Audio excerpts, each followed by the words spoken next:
के बाद एक बार फिर आपका स्वागत है। आप देख रहे हैं खास खबर और हम बात कर रहे हैं शहरी विकास पर 4 लाख करोड़ रुपए मोदी सरकार खर्च करेगी। लेकिन सवाल यह उठता है, क्या उसकी रूपरेखा स्थानीय निकायों के पास है? बात राजस्थान की करें तो राजस्थान में जो 6 मिशन लेकर के सरकार चल रही है शहरी विकास को लेकर के, वो चाहे अमृत योजना हो जिसमें मीठा पानी फ्लैट से कल्चर हमारे यहाँ काफी बढ़ा हुआ है सभी राज्यों के अंदर, उसमें मीठा पानी मिल सके, स्वच्छता के मिशन को आगे बढ़ाया जा सके, प्रधानमंत्री आवास योजना को आगे बढ़ाया जा सके। ये कुछ इस तरह के 6 मिशन है जिसको लेकर के खर्च किया जाएगा। चलिए, वेंकैया नायडू ने संतोषजनक स्थिति बताई है, लेकिन हमारे समीक्षकों और प्रतिपक्ष के बाद गले नहीं उतर रही है कि संतोष किस बात को लेकर के जताया जा रहा है। ना मास्टर प्लान की पालना हो पा रही है, ना जो बजट है उसका ठीक से यूज हो पा रहा है, और बजट कहां कितना खर्च करना होगा ये पूरी तरह से सरकार के नुमाइंदे यानी कि ब्यूरोक्रेट्स हैं वो भी जवाब देने की स्थिति में नहीं है। तो इसको लेकर के अभी सवाल खड़े हो रहे हैं। चलिए चंद्रशेखर जी, मैं वापस आऊंगा, हमारे पार्टियों से जुड़े प्रतिनिधियों से मैं दोबारा बात करूंगा, लेकिन पहले आपके पास में आना चाहूंगा मैं। देखिए, गवर्नमेंट किसी की भी हो, कुछ योजनाएं ऐसी होती हैं जो स्थायी होती हैं और जनता को उसका लाभ होता है, जनता को ही समर्पित होती हैं। प्रधानमंत्री आवास योजना वर्तमान सरकार भी चला रही है, पूर्ववर्ती सरकार ने भी चलाया, और मुझे लगता है कि रोटी कपड़ा और मकान ये एक मॉरल ड्यूटी है। अगर आपके हाथ में कुछ है, सहजता के साथ में अगर किसी को उपलब्ध करा सकते हो तो, और जो गेनर है जिसको चाहिए उसको लगता है कि मेरे को कम से कम ये हक तो मिलना ही चाहिए। बहुत अच्छी पहल है कि पूर्ववर्ती सरकार की हो चाहे वर्तमान सरकार ने इसे आगे बढ़ाया हो, प्रधानमंत्री आवास योजना, लेकिन हम इसकी कमजोरियों को अगर तलाशते रहेंगे तो बहुत सारी बातें होंगी। ये महज एक राजनीतिक मुद्दा हो सकता है कि वास्तव में जानबूझ करके कोई सरकार इसे अटकाने की कोशिश करती है। जी शेखर साहब। देखिए साहब, कांग्रेस की सरकार रही हो या बीजेपी की सरकार है जी, दोनों ही सरकारों के जनप्रतिनिधियों जनता के प्रति उत्तरदायी है। बिल्कुल। और जनता के भले के लिए जो भी योजनाएं लाई गई हैं उनको इंप्लीमेंट करना उनका नैतिक दायित्व है, उनका राजनीतिक दायित्व भी है। हाँ। तो पूर्ववर्ती सरकार के जनप्रतिनिधियों की भी यही भावना थी कि योजना पूरी होनी चाहिए, लेकिन उन योजनाओं को क्रियान्वित करने में कई मुद्दे ऐसे आए, जैसे बीच में ऐसे फैक्टर्स आ जाते हैं जो जनप्रतिनिधियों के हाथों में नहीं रहते और सरकार के हाथ में नहीं रहते। भू माफिया उनका फायदा उठा जाते हैं। और उस स्थिति में जो योजनाएं जनप्रतिनिधि चाहते हैं कि ये योजनाएं यहां लागू की जाएं, उस जमीन का अता पता ही नहीं है। कई ऐसी योजनाएं पूर्ववर्ती सरकार भी लाई है और वर्तमान सरकार भी ला रही है कि सब आम आदमी को जो लोअर तबका है उसको आवास मिले जी, और उसके लिए ईयर मार्क जमीन। मेरा सवाल वही है, देखिए मेरी नजर में कोई जनप्रतिनिधि ऐसा नहीं है कि, देखिए ब्यूरोक्रेट्स तो जब एक बार बन जाते हैं तो गवर्नमेंट के पैरामीटर के अनुसार 58 या 60 साल के जब होंगे, जब रिटायरमेंट होंगे, लेकिन उस जनप्रतिनिधि को तो 5 साल बाद में फिर परीक्षा के लिए जाना है। तो ऐसा हो नहीं सकता कि कोई जनप्रतिनिधि जनता के प्रति उसकी जवाबदेही नहीं हो, चाहे सरकार की जवाबदेही नहीं हो, बिल्कुल होती है। यह सवाल मेरा इतना सा है कि एक सरकार दूसरी सरकार को कटघरे में खड़ा कर देती है कि पूर्ववर्ती सरकार में ऐसा हुआ था, इस वजह से ये योजना है। यह महज एक राजनीतिक मुद्दा हो सकता है कि वास्तव में इच्छा शक्ति भी ऐसी है? नहीं, बिल्कुल राजनीतिक मुद्दा है। हाँ। पूर्ववर्ती सरकार ने भी विकास के काम किए हैं और वर्तमान सरकार भी विकास का काम कर रही है। अब उनके दृष्टिकोण में अंतर है। पूर्ववर्ती सरकार ने अपने हिसाब से काम किया, अंदाज अलग हो सकता है, अंदाज अलग है दोनों का, और दोनों का एक ही उद्देश्य है कि जो बिल्कुल लोअर कैटेगरी में आदमी खड़ा है, पीछे खड़ा है, उसको लाभ मिले। अंत्योदय जो भैरव सिंह जी की योजना थी, हाँ, पंक्ति में खड़े अंतिम व्यक्ति को लाभ मिलना चाहिए, उसको लाभ मिलना चाहिए। वो पूर्ववर्ती सरकार का भी यही उद्देश्य था, इस सरकार का भी यही उद्देश्य है। अब इसको लागू करने के इनके तरीके ले, माननीय प्रधानमंत्री जी का जो योजनाएं लागू करने का तरीका है वो बिल्कुल अलग है। पूर्ववर्ती सरकार का लागू करने का तरीका बिल्कुल अलग था। अगर प्रधानमंत्री जी वर्तमान में इन प्रधानमंत्री जी की जो सोच है उस सोच के अनुसार इन योजनाओं को लागू किया जाए तो वर्तमान सरकार को कुछ भी करने की जरूरत नहीं। उन योजनाओं को उनकी जो इच्छा शक्ति है प्रधानमंत्री जी की वो ब्यूरोक्रेट्स तक पहुंचा दें, जनप्रतिनिधियों तक पहुंचा दें। आप देखिए सरकार का टेन्योर पूरा होते होते ही यूपी जैसी स्थिति राजस्थान सरकार की हो जाएगी। अगर इसमें इच्छा शक्ति की जरूरत है और हाई कोर्ट या कानूनी दृष्टिकोण भी ये नहीं कहता है कि आम आदमी को लाभ नहीं मिले। बिल्कुल, आम हाई कोर्ट भी हर कानून की व्याख्या आम आदमी को ध्यान में रखते हुए करता है। कानून का भी उद्देश्य यही है कि आम आदमी को लाभ मिले। तो उस लाभ को अंतिम व्यक्ति तक पहुंचाने के लिए, आम आदमी तक पहुंचाने के लिए इच्छा शक्ति ब्यूरोक्रेट्स की और वर्तमान सरकार के जनप्रतिनिधियों की होना बहुत जरूरी है। चलिए लक्ष्मीकांत जी, आपके पास में आऊंगा। सवाल आपसे भी कर सकता हूं, मैं इनसे भी कर सकता हूं, खानुका जी से भी। आप लोग, ये हमें ऐसा बिल्कुल नहीं लगता है कि कोई सरकार जनता के प्रति जवाबदेही नहीं होती है, लेकिन आप लोग इसे राजनीतिक मुद्दा क्यों बनाते हैं कि पूर्ववर्ती सरकार की वजह से ऐसा हुआ? आप लोग आज सत्ता में बैठे हैं तो पूर्ववर्ती सरकार, अब सरकार पिछली बार जब बदली थी तो भी यही बात थी कि हालात अच्छे नहीं थे, फाइनेंशियल क्राइसिस रहा, योजनाओं को अमली जामा नहीं पहनाया गया। तो ये ऐसी वजह क्या है कि जिसकी वजह से क्या जनता के बीच गहरी छाप होगी कि पूर्ववर्ती सरकार, वो तो चुनाव के अंदर रिजल्ट साबित कर चुके होते हैं कि उस सरकार ने क्या किया क्या नहीं किया। ये क्यों नहीं कहा जाता कि हम जो कर रहे हैं वो जनता के बीच है और हम उसी के आधार पर हम जनता के बीच में जाएंगे? कभी भी देख लीजिए, किसी भी सरकार को देख लीजिए, सेंट्रल गवर्नमेंट हो चाहे स्टेट गवर्नमेंट हो, पूर्ववर्ती सरकार पे पहले ठीकरा फोड़ने के बाद ही अगले कदम बढ़ते हैं। ऐसा क्यों? इस सीधे तौर पर एक बात कहूं, समतल भूमि पर भवन खड़ा कर देना बड़ा आसान है, लेकिन खड्डे को पाट कर उस पर भवन खड़े कर देना काफी मुश्किलों का सामना करना पड़ता है। वही स्थिति हमको मिली। 23,000 करोड़ रुपए अधिक का जब वित्तीय भार हमको जब मिलता है और जब स्थिति खराब होती है कि वर्ल्ड बैंक को हम पूर्ववर्ती सरकार वर्ल्ड बैंक को गारंटी तक नहीं दे पाती, तो हम इसको क्या कहें? ये कहें पूर्ववर्ती सरकार अच्छा काम किया था, क्या इस पर प्रश्न खड़ा नहीं करें? यदि आपकी भट्टा बस्ती की स्कीम, जो आपकी कांग्रेस की बड़ी स्कीम थी, वह 5 वर्षों तक बंद पड़ी रहती है, हमारा महापौर उसको चलाता है, लेकिन आपकी महापौर उसको बंद करके रख देती है, एक पिटारी बंद करके रख देती है, तो क्या कहें इसको? ये कहें कि हाँ अच्छा काम किया उसने, इसको बंद कर दिया। कच्ची बस्तियों का आज कच्ची बस्तियां समाप्त प्राय हो जाती जयपुर से यदि उस पर ध्यान दिया जाता। तो राजस्थान की बात करें, जब अमृत योजना की बात करते हैं, हमने बड़ी योजना खड़ी करके दी कांग्रेस के तहत। वही मैं पूछ रहा हूं, आप इनको मत गिनाइए, मैं तो जानना चाह रहा हूं। फिर वही बात है कि आप लोगों को भी आपका बोर्ड बने हुए 3 साल हो चुके हैं राजस्थान के अंदर, क्या हुआ उसमें? किसी एक बस्ती को स्लम फ्री कर दिया आप लोगों ने? बता दीजिए कोई। लगातार प्रयास जारी है, काम चल रहा है, साल भी निकल जाएंगे, जिस तरीके का काम था उस तरीके का काम आप लोग कर नहीं सकते हैं, तो दूसरे में ऐसा क्यों? मालूम है सारे लोग आप कांच के महलों में बैठे हुए हो, नहीं, फिर क्यों पत्थर मार रहे हो दूसरों पर? हम पत्थर नहीं मार रहे, हमने बताया कि हमको किन अड़चनों का सामना करना पड़ा है, पत्थर नहीं मार रहे हम, हमारा प्रयास है। अब आप मैं बात घाटा कम हो रहा है, चलिए हम सीधे घाटा कम हो रहा है, चलिए सीधे तौर पर जानना चाह रहा हूं मैं सिर्फ हमारे जो मूल, क्योंकि हम देखिए अभी डाइवर्ट होंगे मुद्दे से, मैं ये जानना चाह रहा हूं। मैं आपको कह रहे हैं कि 23,000 करोड़ रुपए का घाटा छोड़ के अभी घाटा कम हो रहा है।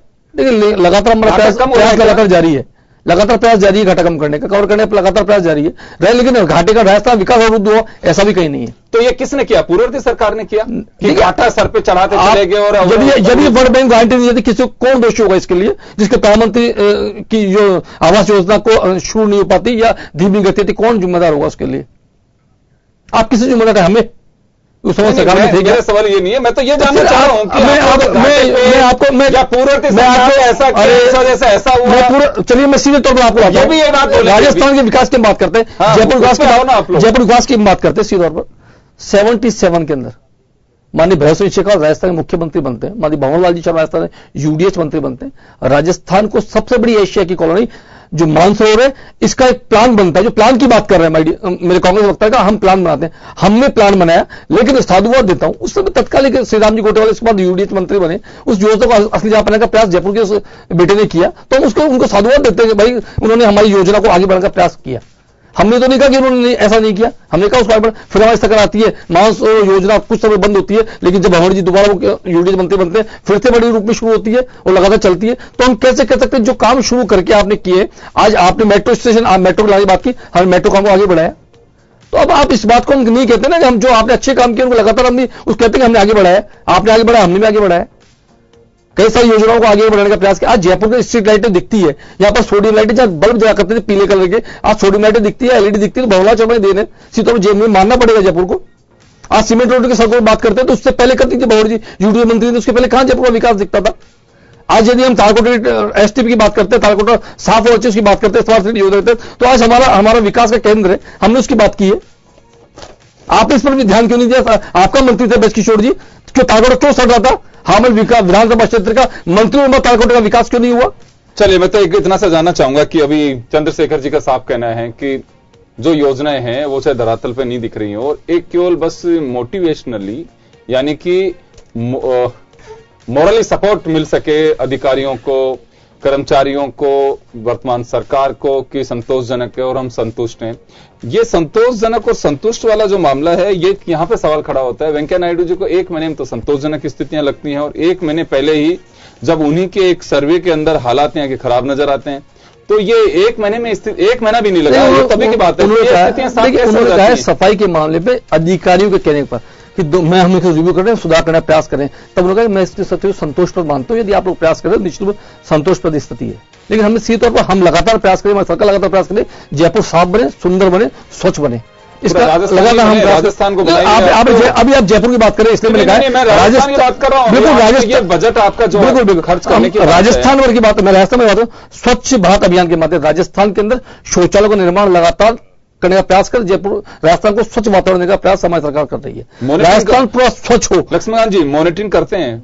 मॉनिटरिंग कोई करता है जाकर? मॉनिटरिंग चलती है। देखिए, आज क्या एक बात कहना चाहूंगा कि 4000 रुपए आप लोग देते हैं, सरकार देती है जी, और केवल ये बनाने से मतलब नहीं है कि 4000 रुपए अमराराम को खाते में गए, भामाशाह योजना के तहत उसके पैसे जमा हो गए, उसके यहाँ पे बन गए। किसी ने देखा कि उसमें उपले भरे जा रहे हैं, कि भूसा भरा जा रहा है, कि उसमें क्या यूज क्या हो रहा है उसका? कई बार ये देखा जाता है, उसकी मॉनिटरिंग नहीं होती है। देखिए, स्थानीय स्तर पर लगातार पंच, सरपंच या जो वहां का स्थानीय प्रतिनिधि है, वे सभी जो देखते हैं और इंगित करने का प्रयास करते हैं। जहां आवश्यकता होती है वहां मोटिवेशन भी करते हैं। लोग कहते भी है कि इसके उपयोग के लिए कई जगह से देखने में आया है। आपकी बात सही है, मीडिया के माध्यम से और अन्य तरीके से देखने को मिला है। लेकिन हमारा जो विचार है, हमारी जो सोच है, वह तो कई क्रांतिकारी सोच है। उस सोच को तो आप साधुवाद दें, नरेंद्र मोदी को साधुवाद दें कम से कम। चलिए, एक बार आपको रोकना चाहूंगा। बुद्धाली साहब, पहला सवाल तो मेरा यही है कि जब सरकार बदलती है और सत्ता पक्ष की जो कुर्सी हासिल होती है, तो उस वक्त मायने क्यों बदल जाते हैं कि पूर्ववर्ती सरकार की वजह से ऐसा हुआ, इस वजह से हमें खामियाजा उठाना पड़ रहा है, और वर्षों तक ये चलते रहते। कोई टाइम पीरियड ऐसा होगा जिसके बाद में आप लोग विकास के एजेंडे पे आएंगे, हम ये कर रहे हैं, पूर्ववर्ती सरकार जैसे डिक्शनरी से गायब हो गई हो? ऐसा कभी होता है? बिल्कुल होता है। पिछली जब सरकार आई, कुछ कमियां भारतीय जनता पार्टी के शासनकाल में रही। कुछ समय जब आप सरकार का हैंड ओवर टेक ओवर होता है बनने के बाद, तो कुछ खामियां किस किस रूप में, कौन से क्षेत्र में अगर कमियां हैं तो वो उसकी प्लानिंग के तहत बनाई जाती है। अगर फिर बार बार उसी चीज को बार बार गिनाया जाए, 3.5 साल का शासन हमारे साथी का निकल चुका है और कुछ समय बचा है। अब इसमें कौन, भंवरलाल जी हर चीज को कर रहे हैं, तो शायद मुझे नहीं लगता राजस्थान में सिर्फ भंवरलाल शर्मा ने सिर्फ। अरे मैंने आपको उदाहरण दिया है, लेकिन मैं डरते नहीं बात को वसुधा ड्रीम प्रोजेक्ट है। आज रिंग रोड की बात, रिंग रोड पटाओ क्यों बंद कर दिया आपने? बताओ आप यार, रिंग रोड क्यों बंद करेगा? 5 साल तक आपने बंद। आप रिंग रोड तो शुरू से आप देते नहीं की क्यों नहीं बात करते? अच्छा काम हो रहा तो उसकी प्रशंसा क्यों नहीं करते हैं? चलिए, रिंग रोड तो आप रिंग रोड के अलावा जो है आपकी रोडें तो ठीक कर लो। पहले आप जयपुर शहर की जो जिस रोड से आप निकलते हो ना, उन रोडों की बात। हमारी रोडें, जयपुर रोड बहुत अच्छी है, बहुत अच्छे काम चल रहा था। जयपुर शहर की रोडों की बात होने चले, और राजस्थान भर में 24 किलोमीटर प्रतिदिन सड़क बन रही है, 14 किलोमीटर सड़क बन रही है। आपके टाइम में कहीं नहीं बन रही थी सड़कें। आप छोड़ो, आप सिर्फ बिल्कुल हवा की बातें नहीं है, बिल्कुल सही बात कर रहे हैं। तो आपका स्टेडियम साफ हुआ, आप गंदगी का, अरे सब जगह ठीक है, आप बहुत अच्छी स्थिति चल रहा है। राजस्थान बहुत अच्छी स्थिति चल रहा है। भोजपुर चुनाव ने साबित कर दिया इस बात को, चिंता नहीं करें। यही बैठ के आपने कहा 2018 आने वाले हैं, 2018 में पूरी निश्चित मान के चलिए, हम फिर से सरकार बनाने वाले हैं। 2018 में फिर से हमारी सरकार बनेगी, चिंता नहीं करें आप। चलिए, मुद्दा ये नहीं है 2018 में कौन जीता है, हम वर्तमान में बात करते हैं, बात की बात करें। उसी पर आपने कहा है कि जनता बता देगी भंवरलाल शर्मा जी ने क्या किया, भैरव सिंह जी ने क्या किया, आप तो बताओ। वसुंधरा जी क्या कर रही है, उसकी बात करो साथी। पुराना मैं बिल्कुल आता हूँ आपको जयपुर शहर को। अरे बिल्कुल आता हूँ। अरे आप एक ही बात की बात करता हूँ आपको। राजस्थान निकलो योगेश जी, मैं राजस्थान बात करता हूँ। पिछली सरकार के समय राजस्थान को सिविल परियोजना किसने दी? पूरे क्षेत्र, अरे पूरे आगे आगले में नहीं, आपको बताया नहीं, विचार नहीं आपको। हुड़कों के माध्यम से लोन लाकर, दो लाइन कुछ नहीं आता आपको आइडिया पता ही नहीं आपको। हुड़कों के माध्यम से लोन लाकर इस राजस्थान के अंदर पूर्णतः सोलर इंडिया हमारी सरकार ने किया है। आपने नहीं किया, हमारी सरकार ने किया है।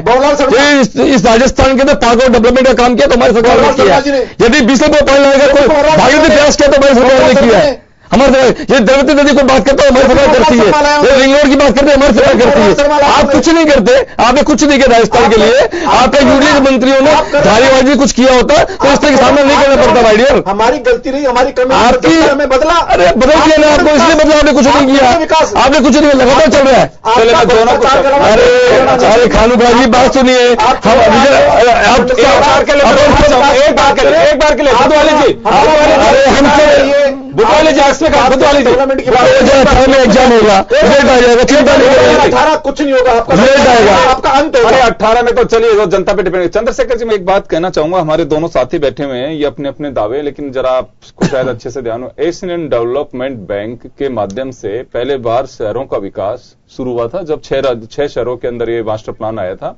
शायद अशोक गहलोत की सरकार के वक्त की बात है मेरे ख्याल में, 99 के अंदर ये 99 के अंदर ये सिलसिला शुरू हुआ था एशियन डेवलपमेंट बैंक का। तो हम क्यों ये इससे दूर जा रहे हैं? देखिए सरकार जनता की चुनी हुई होती है, पैसा टैक्स पेयर्स का होता है, अगर कर्ज लिया तो भी चुकाना है प्रदेश को ही। तो ये शेर बांधने वाली जो बात होती है, मुझे लगता है कि थोड़ी दूर है ये बातें। जनता को इस बात का एहसास होना चाहिए, महसूस कराना चाहिए। किसी का एहसान करते, जनता वोट देती है, पार्टी को राज बनाती है। हाँ समझो ना, तो जनता महसूस करे ये बात, महसूस करती है। अब वर्ल्ड बैंक किसने किया? एशियन बैंक से पैसा किसने? मानसरोवर योजना जोधपुर की योजना किसने खड़ी की? बात की प्लानिंग किसने करी?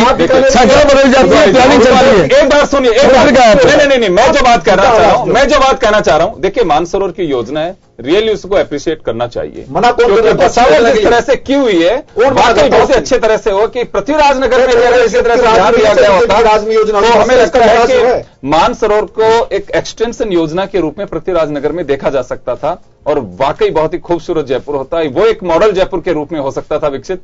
लेकिन अब ये तो कुछ वही धोखा हमारे साथ ब्यूरोक्रेट्स ने किया, वही धोखा इनके करा, इनके अभी चश्मा लगा हुआ है, हमारा चश्मा उतर गया। नहीं, केवल ब्यूरोक्रेट्स को ही हम क्यों दोष ठहरा रहे हैं? बिल्कुल सबसे भ्रष्ट ब्यूरोक्रेट ही हैं जो अगर मालूम से विकास अवरुद्ध होता है तो मैं ये माना जा सकता है कि ब्यूरोक्रेट के सर पे डाल देना चाहिए। बिल्कुल यही चंद्रशेखर जी पक्ष को यही बिगाड़ते हैं, हर जगह कोर्ट में जाते हैं, जयपुर क्या करते हैं? देखिए मेरी बात, हमेशा कभी भी आप देखना कोर्ट में बार बार लताड़ मिलती है, कभी भी कागजी कार्रवाई पूरी करके नहीं ले। आखिरकार क्यों ऐसा क्यों होता है? सरकार पैसा किस चीज को देती है? इनकी कमियां खामियां अगर क्षतिपूर्ति है, आप वहीं अवरोध करके उस प्लानिंग के तहत क्लियर करके दो ना। आप ये जमीन सिवाई चक की है, ये आप स्कूल की जमीन है, ये ग्राउंड्स की है, ये आपके फैसिलिटीज लैंड है, आप इसको छोड़ के फिर आप नक्शा पास करो।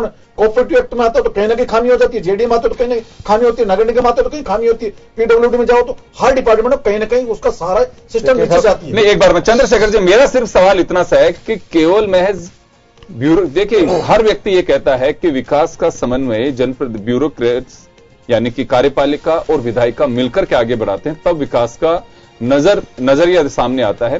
तो केवल अगर अवरुद्ध करते हैं तो ये माना जा सकता है कि ब्यूरोक्रेट्स की वजह से अवरुद्ध हुआ है? ऐसा नहीं है। देखिए ब्यूरोक्रेट्स और राजनेताओं का चोली दामन का साथ है। बिल्कुल वो एक ब्यूरोक्रेट की अकेले की इतनी हिम्मत नहीं है कि वो राजनेताओं की इच्छा शक्ति के विरुद्ध कोई कार्रवाई कर दे। लेकिन जो राजनेताओं को परिपक्व दृष्टिकोण विकास के प्रति रखना पड़ेगा, बिल्कुल अपने वेस्टेड इंटरेस्ट को छोड़ना पड़ेगा। वो विजन पर डिपेंड करता है कि आपका विजन क्या है। अब माननीय प्रधानमंत्री जी का जो विजन है, जब पूर्ववर्ती सरकार के प्रधानमंत्रियों का जो विजन रहा, वो विकास को लेके वो विजन रहा। मैं आपको ये बताना चाह रहा हूं, पूर्ववर्ती कांग्रेस सरकार रही हो, वर्तमान बीजेपी की सरकार हो, केंद्र सरकार की इतनी योजनाएं हैं, अगर उन योजनाओं का पैसा राज्य सरकार सही रूप से काम में ले ले तो आपको अपना पैसा खर्च करने की जरूरत नहीं है। इतनी योजनाएं केंद्र सरकार ने दे रखी है, पहले वाली सरकार ने, आपकी सरकार ने भी दे रखी हैं। तो केंद्र सरकार के वेंकट नायडू जी का आने का मेन मकसद ही तो यह है कि केंद्र सरकार की इतनी सारी योजनाएं, इतना सारा पैसा, उसको यूटिलाइज क्यों नहीं कर रहे आप? अब इसके लिए इनको परिपक्व दृष्टिकोण अपनाना पड़ेगा और ब्यूरोक्रेट्स को साथ लेकर के उस परिपक्व दृष्टिकोण के आधार पर इन योजनाओं को धरातल पर लाना पड़ेगा और अपने वेस्टेड इंटरेस्ट को छोड़ना पड़ेगा। बार बार पत्रावली को कार्य रोकने का कार्य कौन करता है? राजनेता कभी भी नहीं चाहता कि जनता का विकास, राजनेता किसी भी पार्टी का हो, किसी भी चाहे निर्दलीय हो, चाहे किसी पार्टी से मत रखता हो, वो चाहता है मेरे और मेरे क्षेत्र का विकास हो, जहां से मैं प्रतिनिधि, चाहे पंच से लेके एमएलए और एमएलए। आपकी बात से सहमत हूं, मैं तो पहले ही बात करता हूं साहब, लेकिन हम केवल कहीं ना कहीं विकास को भटकाने का काम जो है कुछ बिल्कुल होता है, लेकिन बात किसको भटकती है बार बार, लेकिन चीफ सेक्रेटरी अभी प्लानिंग में आप देख रहे हो, अभी ये हमारे साथी की सरकार जो है पट्टे बांटने का काम कर रही है, फिर 30 तारीख तक सम्मानीय न्यायालय ने उनको चीफ सेक्रेटरी को बुला, कहा कि आप इतनी तारीख तक इसका पूरा नक्शा सारा कंप्लीट नहीं देखिए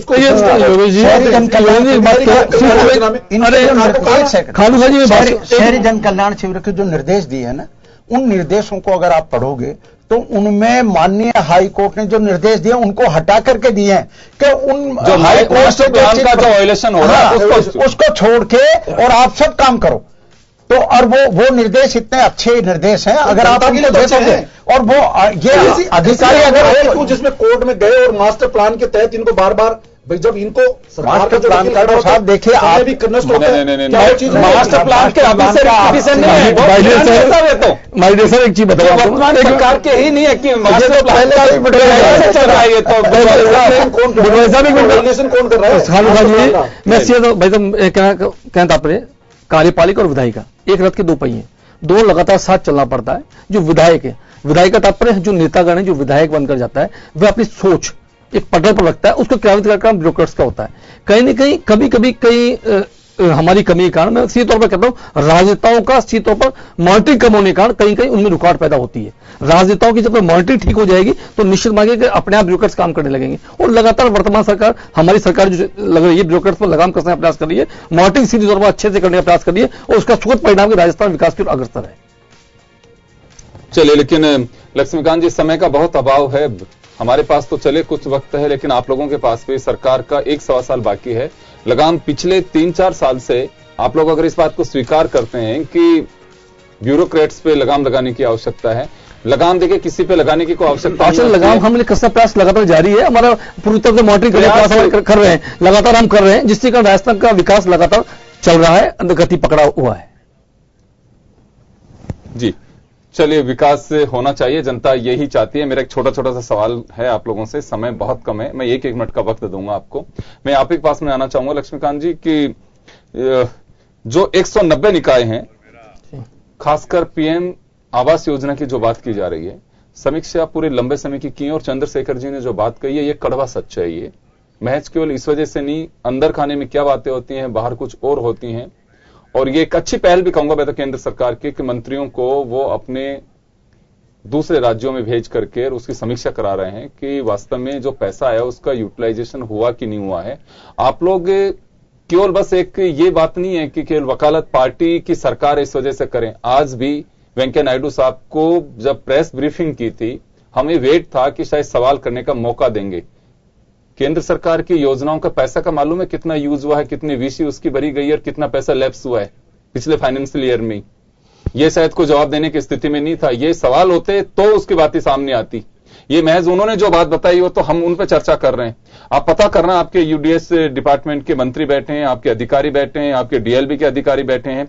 हालात यह है कि केंद्र से लताड़ तक लग चुकी है कि आप अपना खाका तो भेजिए और जो पैसा उसका ठीक से यूज नहीं हो पा रहा है। हम चाहे कुछ भी कह दें कि हम विकास की सतत प्रक्रिया को आगे बढ़ा रहे हैं, हमारे प्रयास जारी हैं, प्रयास तो हमेशा रहेंगे जारी, लेकिन हालात की समीक्षा करने के लिए कोई कह सकता है कि हाँ हमें ये डांट पड़ी थी, इस वजह से स्थिति की मॉनिटरिंग करनी पड़ रही है। अब देखिए मॉनिटरिंग लगातार जारी है। आज वेंकैया नायडू जी बात आ रही है। देखिए आज आप इसको क्या कहें, वेंकैया नायडू जी राजस्थान आए, वेंकैया नायडू ये मॉनिटरिंग करने का प्रयास ही वेंकैया नायडू जी को समय देना चाहिए था, 5 ही लोगों के सवाल आने देते, उससे पता लगता है कि वास्तव में अंदर खाने में क्या चल रहा है। प्रेस कॉन्फ्रेंस में वहां पर क्या है, इसकी जवाबदेही सीधे तौर पर माननीय वेंकैया नायडू जी वहां पर जवाब दे सकते थे आपकी बात का। इसका जवाब मैं यहां पर दूं कि वेंकैया नायडू प्रेस कॉन्फ्रेंस आपके सवालों को जवाब क्यों नहीं दिया, ये तो स्थिति माननीय मंत्री मोदी जी से स्पष्ट कर सकते थे।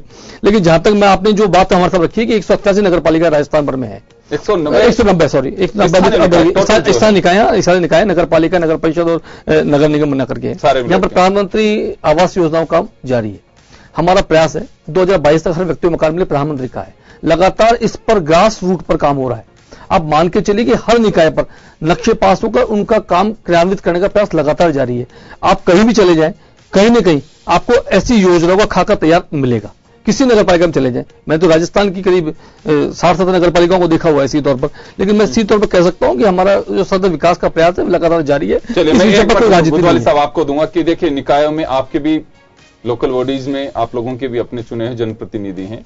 क्या माना जा सकता है कि ओडीएफ की स्थिति और जो प्रधानमंत्री आवास योजना है वो ठीक से चल रही है? क्योंकि देखिए, नाम प्रधानमंत्री आवास योजना, प्रधानमंत्री होता है। आपके वक्त भी ये योजना थी, आज भी योजना है, नाम बदल दिए जा सकते हैं, लेकिन योजना तो वही है कि जनता के हित में ये योजना होती है। क्या पोजीशन कही जा सकते हैं, संतोषजनक पोजीशन अभी? देखिए, अपने ये भी नहीं कहा कि इस प्रधानमंत्री योजना को बदला, किसके नाम से क्या हुआ, जनता का एक विकास होना चाहिए, एक विजन होना चाहिए।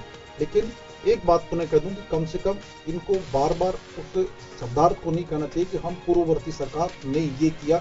इससे अब पीएम योजना या उनकी डेवलपमेंट योजना या सिविल योजना या जो अन्य विकास है उसमें बिल्कुल ये भेदभाव होता है। जब खुद की सरकार की जो रनिंग गवर्नमेंट होती है वहां डेवलपमेंट के तो आपको ज्यादा पैसा मिलेगा, और जो विपक्ष की जो सरकारें होती है कहीं ना कहीं वहां के लोकल कर्मचारियों या लोकल स्टाफ के द्वारा उसको बिल्कुल होता है। जैसे धौलपुर का ले लो या सीकर के चुनाव, सीकर का ले लो या झुंझुनू का, आप हमेशा देख लो विपक्ष होता है, लेकिन